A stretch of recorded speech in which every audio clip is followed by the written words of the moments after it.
Hey, welcome back to my channel. This episode is kind of random, but also not. I'm basically just vibing, so grab a snack and we're gonna go some places. I woke up this morning, got me feeling brand new, like I know what to do, got me feeling nostalgic. And ancestors sending clues, and I'm sending gratitude back, cause the whole world outside, sun in my eye, a girl in my ride, head in the sky, we gon' make it if we try, shoes never lie, wings we could fly. This fitting room is so cute. It's huge. Keep going.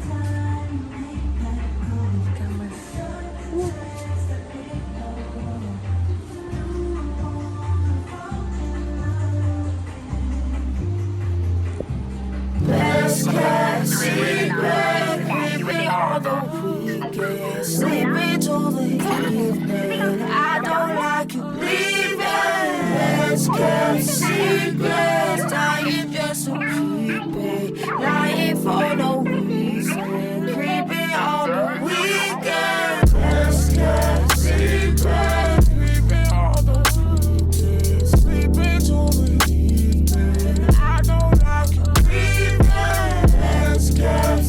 Next stop is Bodega, which is like at the back of the road. It looks like a warehouse district, literally. This is the entrance. Again, I feel like I'm in Restaurant Depot or something. This is the entrance, and then you walk in, and it's a sneaker shop.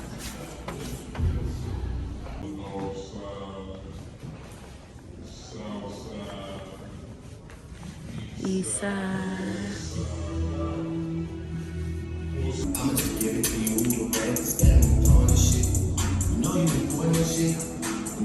These are the ones that I got, actually. I got those. I am back at the road, and I'm back at the Shopify office. Currently standing in line, waiting to get in. But we're not too far back, so yay.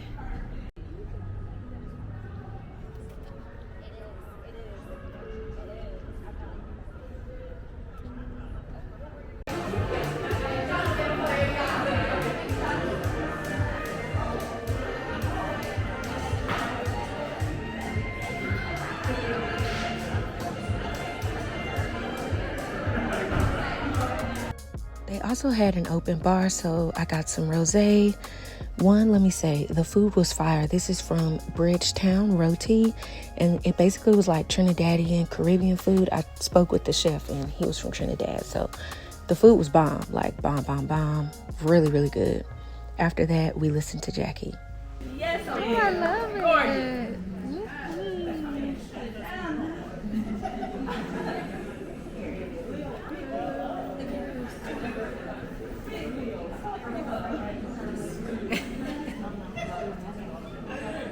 I'm good. How are you guys doing? Believe it or not, people like they know me as this bubbly personality, but like, yeah, that's because I'm talking to a camera by myself. Like that's me, like when it's just me, but at my core, I'm like a little bit like, don't look at me. You know, like I was kind of like, I was literally kind of like mortified at the idea of like really putting myself out there. Like I just I was not interested in that at all. And at the time I was working as a freelance makeup artist. So like back then, like this is like 2009 by the way, like makeup artists were like, our work was seen, like you weren't heard, you were not seen. So I was kind of just like, I'm like, I'm not the talent, like I'm behind the scenes. Good morning. We are at the Baldwin Hills Overlook. It's been a good hike. It is beautiful outside. It's such a nice day.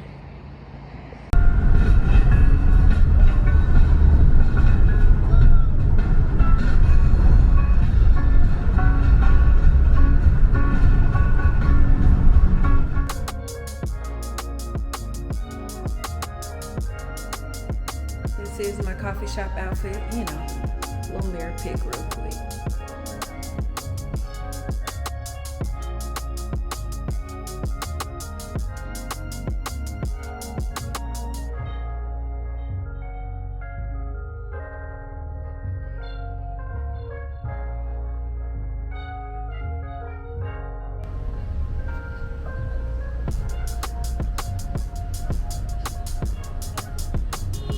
Okay, I am about to go to the new Erewhon off of Culver in Culver City. It just opened, had to have been like 2 weeks ago because I always pass through here and it wasn't open yet. So I'm excited to see what's inside. Let's go see.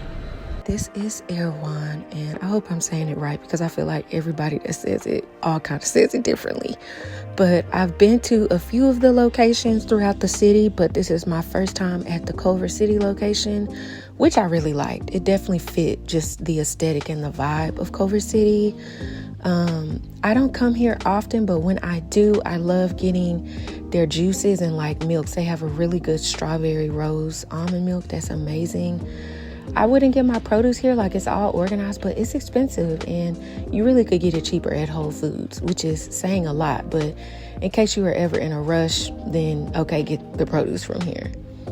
I will say if you are plant-based, they have a lot of alternatives, so that was nice to see everything in one place. And then their pantry items and the aisles are super organized and laid out. They have a lot of brands and a lot of products. Like I said, you're gonna pay for them, but it's nice that they are all in one place.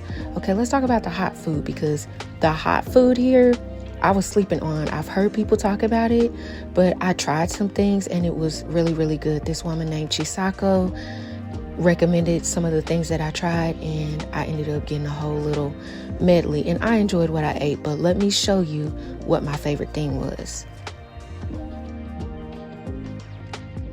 So one of the women that worked at Erewhon, she recommended the Korean fried broccoli. And oh my gosh, it is so good. I literally got a sample of it and went back and got a container. She said that they flash fry it in rice flour.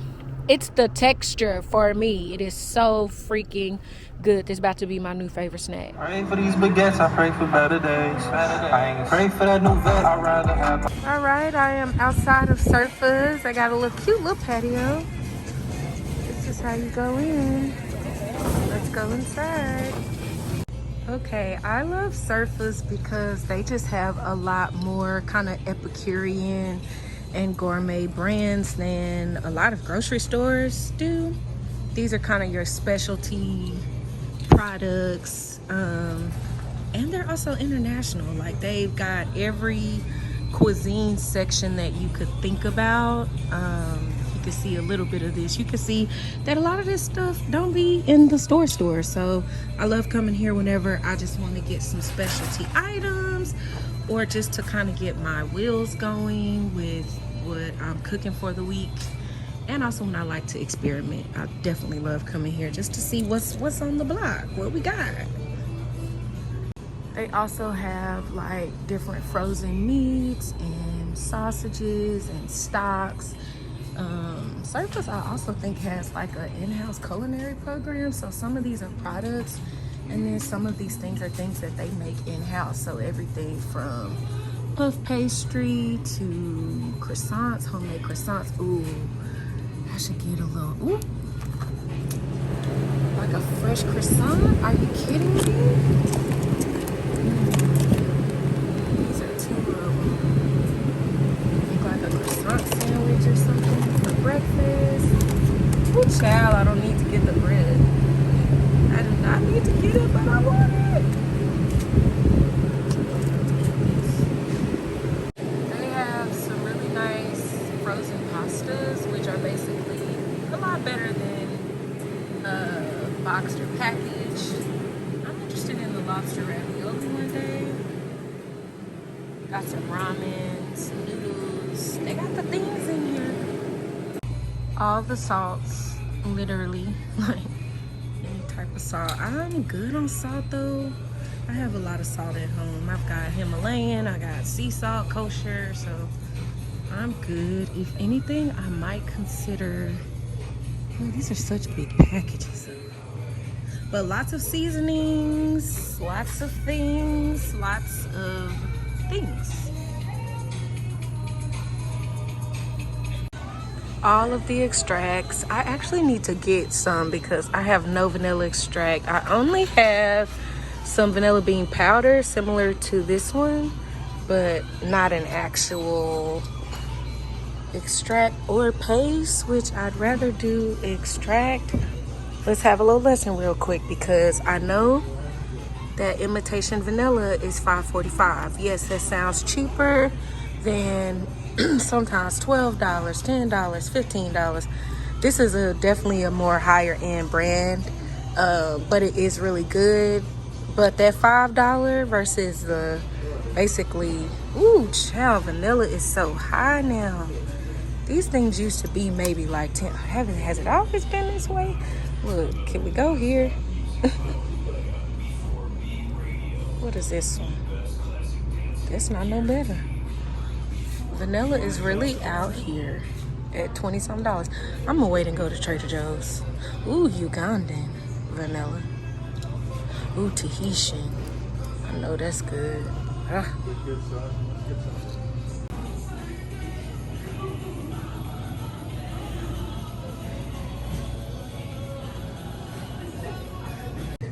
Ooh, I definitely want some cannelloni to make some pasta.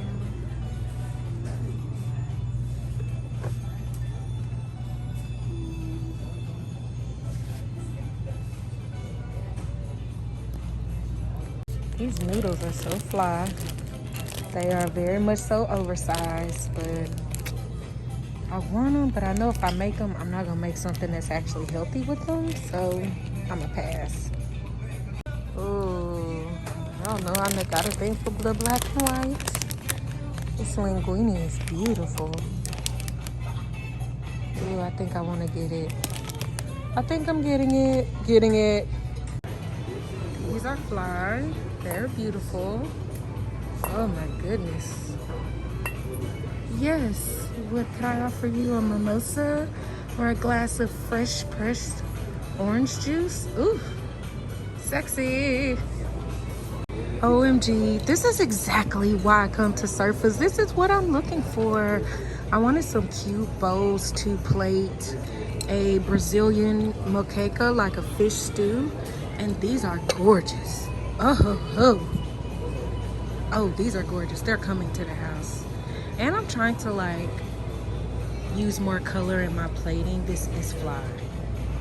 This is also very nice, but I do think that I love this one more. Yeah, but this is cute too.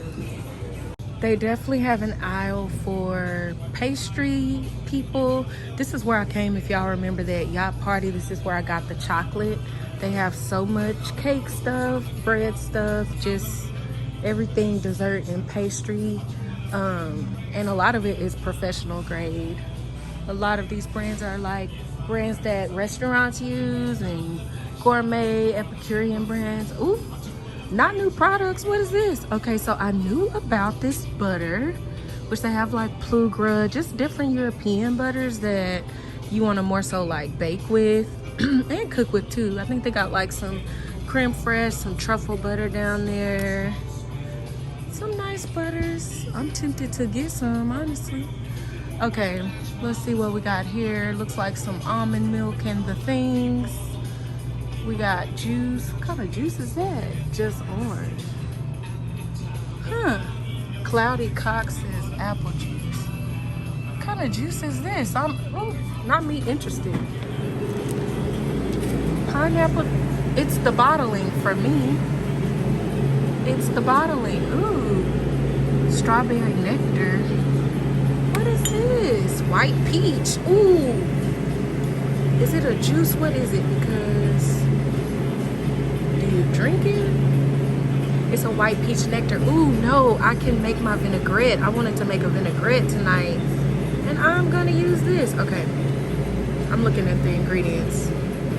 White peach pulp, 50% water, sugar, acid. That's before. All right, I'm getting it, and it's $4.49, so that's a pretty decent price to me. Let's get it. I'm almost tempted to get this miso, but I'm not going to do it. I really am not. They got clotted cream, double creams for like biscuits and like English pastries. We got some kimchi paste. Yeah, they got some new stuff in here for your charcuteries. What's over here? Looks like powders and stuff, but looks like things that probably are temperature regulated. Yeah. OMG, y'all, these are beautiful also. This kind of gives me Brazilian vibes too. Oh, I'm so torn. I mean, granted, they're not like the cleanest, but oh, I could see this for my stew. Oh man. Oh, they're $4.58. They're coming with me. They gotta come. These are gorgeous. I just want them to be the same color. Starting on my pound cake, and I'm gonna start off with Land O'Lakes butter, one of my favorite butters. Kerrygold is probably my top baking butter, but Land O'Lakes is just classic and good. I have been wanting to make a pound cake, but I didn't want to make a whole cake and just have it at the house. So I took this over to my cousin's house. They were having a repast, and I'm, very Southern. So I brought over a pound cake. This is how I make mine. So I start off by creaming a really good butter. You're going to cream some butter and sugar together really, really well. This helps dissolve the sugar into the butter and helps make your cake super light and fluffy. You want to do this for a few minutes, like literally 3 to 4 minutes at least. Take some time, but just get to work on it. After that, I'll start adding eggs. I add eggs one at a time, and then you blend it just to make sure that it is all in the cake. Usually with pound cakes, you're using at least like 4 to 5 eggs. I think I used 5, and I basically kind of go back and forth on incorporating them in. But don't overbeat the batter. Like, you literally just want to do it enough to get all of the egg in on each round. And you repeat this back and forth until you use all of your eggs.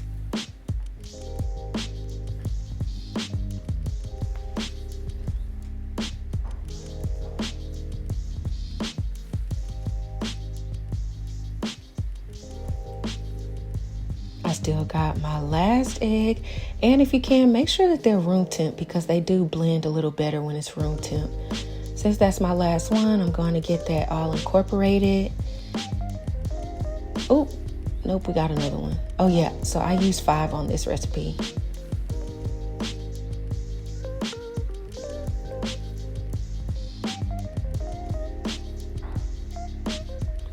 All right. Cake tip number 1, you need a rubber spatula, a silicone spatula, not even rubber because some spatulas are rubber, but they're not silicone. So get a silicone spatula, and it just helps you blend all of your ingredients together very well. It literally scrapes the bowl seamlessly, so all of your things can be one. Then I'm going to add some vanilla extract. You can also add vanilla extract or whatever extract you're going to use into your milk, but I didn't do that this time. I just poured it in the batter.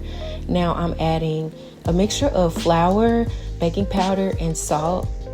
And so I do this similar to the eggs. Whenever you're doing cake or pound cakes mostly, you want to alternate with like flour, milk, flour again, and then milk again if you have it. This recipe doesn't use a whole bunch of milk, so I literally just broke this up into 3. But it was kind of, a lot of flour.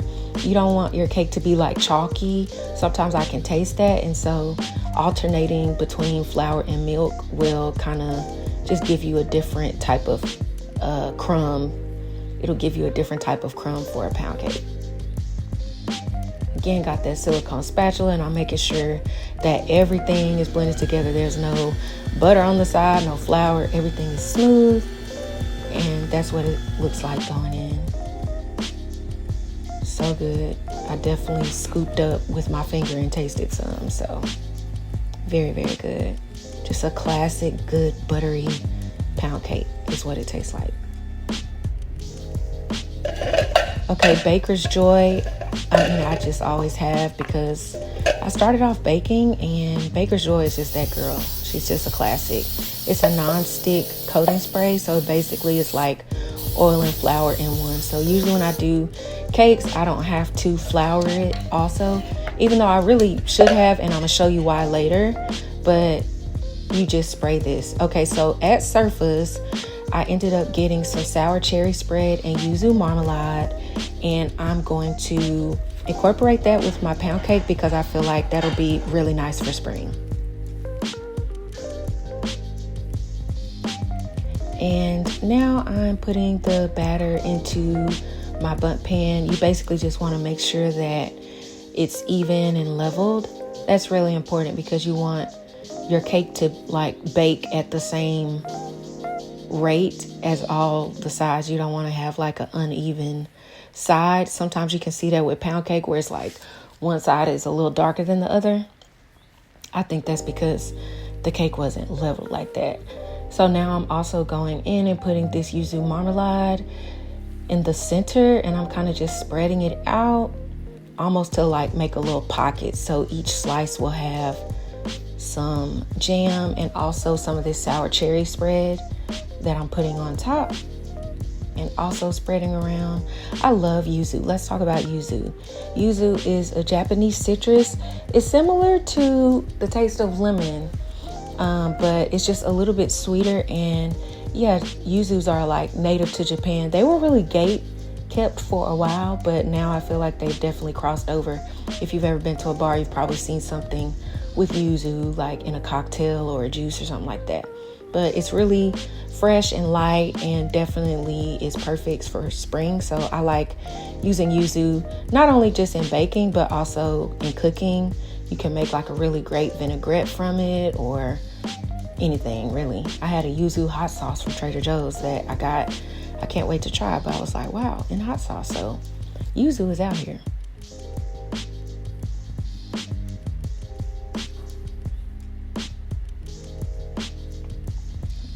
Like to shake it and again make sure that it's leveled, and we're going to put it in the oven. This is it out of the oven. It is so beautiful. Now, like I said, I realize this now that the jam and the marmalade and stuff is all baked in. Some of it went to the top, and so that probably would have helped to have some more flour there, but I think it's beautiful.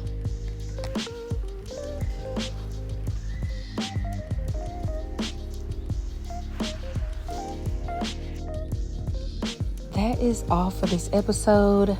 I figured there's no better way to close it off than with a homemade slice of cake, right? Thanks so much for watching. I hope that you enjoyed, and I will see you very, very soon. Be sure to like and subscribe if you're not already, and peace, love, and good food to you.